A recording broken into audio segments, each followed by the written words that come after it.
दोस्तों नमस्कार। आज की कहानी है बहू की चालाकी, सास का असली घर। तो कहानी शुरू करने से पहले जो भी चैनल पर पहली बार आए हैं चैनल को सब्सक्राइब करें और ऑल का आइकन जरूर प्रेस करें ताकि हमारी आने वाली सभी कहानियां आप तक सबसे पहले पहुंचें। तो चलिए शुरू करते हैं आज की कहानी। शिखा की शादी को अभी 1 वर्ष ही हुआ था। इस 1 वर्ष में वह मुश्किल से महीना भर ससुराल में रही होगी। 1 सप्ताह ससुराल में तो 2 महीने मायके में बिताती थी। चिड़चिड़े स्वभाव के कारण उसके पति से भी उसकी नहीं बनती थी। ससुराल में परिवार के नाम पर 3 ही व्यक्ति थे, बुजुर्ग सास, पति और स्वयं शिखा। बड़े बुजुर्ग कहते हैं कि रसोई में जितने अधिक बर्तन होंगे उतने ही अधिक खड़केंगे, परंतु यहाँ तो 3 बर्तनों की भी आपस में नहीं बन रही थी। बुजुर्ग सास से जाने कैसा बैर पाल रखा था शिखा ने कि वह फूटी आंख भी उसे नहीं सुहाती थी। 4 दिन में ही लड़ झगड़ कर मायके आ बैठती, फिर डेढ़ 2 महीने तक वहीं डेरा जमाए रखती। शिखा की माँ समझा बुझा कर वापस भेज देती। हफ्ते भर में लड़ झगड़ कर फिर वापस आ बैठती।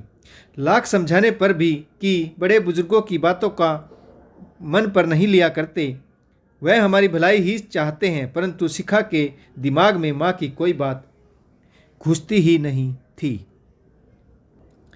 अब की बार भैया दूज पर शिखा अपने मायके आई। हमेशा की तरह अकेली तो थी ही, परंतु मिजाज कुछ बदले बदले थे। अब की बार बहुत बड़ा बैग जिसमें महीने भर का सामान भरा होता था, उसके स्थान पर एक छोटा सा बैग हाथ में लहराते हुए, ऊंची हील की सैंडल, चेहरे पर मुस्कान, वह पंख लगाए उड़ती हुई सी घर में प्रवेश करती है, मानो बहुत जल्दी में थी। माँ को आवाज़ लगाते हुए कहती है, माँ भैया भाभी कहाँ हैं? जल्दी बुलाइए उन्हें, भैया दूज का टीका करना है। और नाश्ता तो तैयार है ना? आप सबको पता है मैं भाई को टीका करने से पहले कुछ नहीं खाती। जल्दी कीजिए, मुझे वापस भी जाना है, घर अकेला छोड़कर आई हूँ।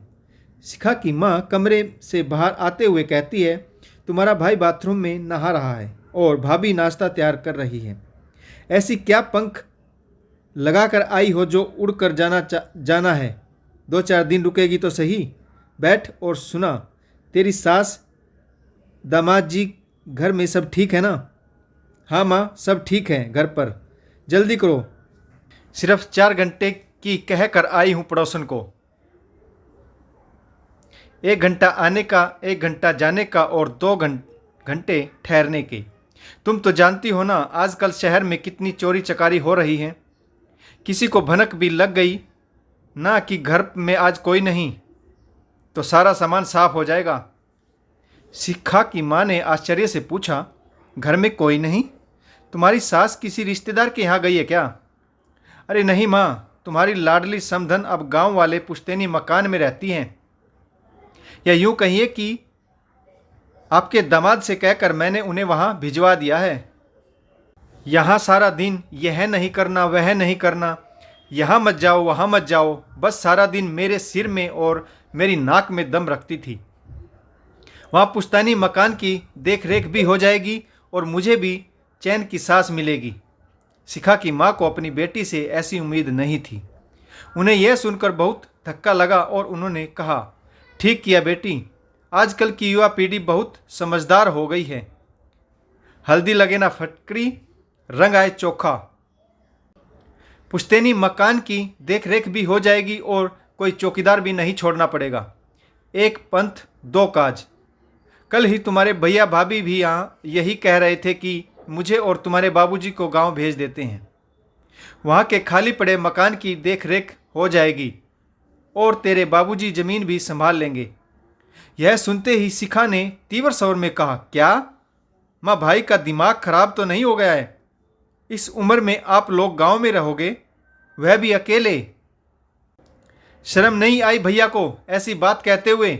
सारी उम्र आपने उनके लिए इतना किया, पाल पोष कर बड़ा किया, पढ़ाया लिखाया, नौकरी भी लगवाई और फिर शादी की।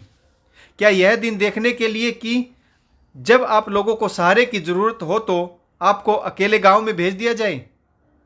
कहाँ है भैया भाभी, मैं सुनाती हूँ उन्हें खरी खरी। शर्म नाम की चीज़ ही नहीं रही उनमें। शिखा कुर्सी पर से उठ खड़ी हुई। वह बहुत गुस्से में थी। तभी माँ ने उसका हाथ पकड़ा और वापस बिठाया और कहा, बेटी रह लेंगे हम भी पुश्तैनी मकान में।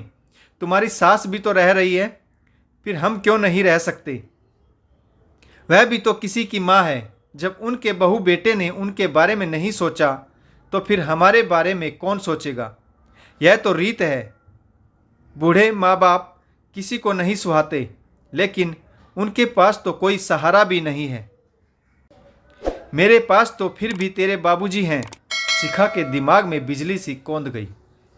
तब शिखा ने अपने किए पर पश्चाताप करते हुए अपनी माँ से माफ़ी मांगी और कहा कि मैं अभी तुरंत जाकर स्वयं अपनी सास को लेकर आऊँगी तथा भविष्य में ऐसी कोई गलती नहीं करूँगी जिससे उनकी माँ का दिल दुखे।